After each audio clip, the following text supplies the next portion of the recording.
As the world globalizes, favoring big business and elite corporate interests, the average person in countries such as the United States may religiously follow mainstream television and cable networks. They gather information from anchor people that look more like Hollywood actors rather than an average journalist, and assume that this information is authentic and accurate depiction of the circumstances that people may find themselves in so-called developed nations.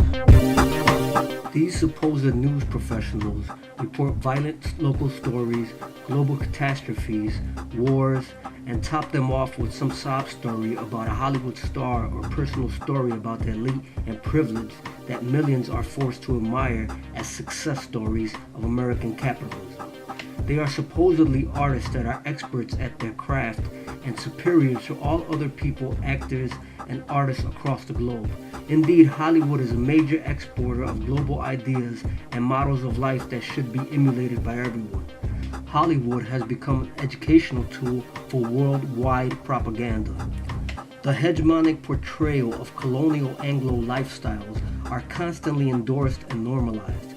Eurocentric ideas, products, designs, and lifestyles are put up on a pedestal, ignoring the contributions of non-European peoples that were already indigenous to the Americas, or those that don't identify with the normalized concept of whiteness. So-called people of color are forced to water down their culture in favor of a more Eurocentric American identity, and the media endorses it with millions of dollars worth of revenue. Even politicians endorse the Hollywood industry. This solidifies their hold on power.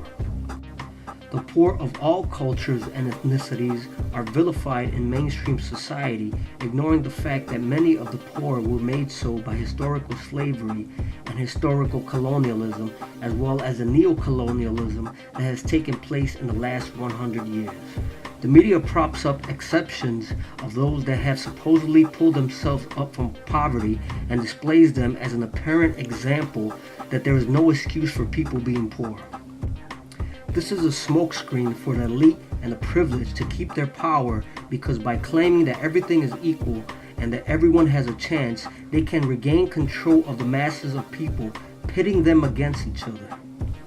The problems of poverty become greater with glamorized drug abuse and violence, and the marginalized and discriminated may use these negative influences as a means for survival.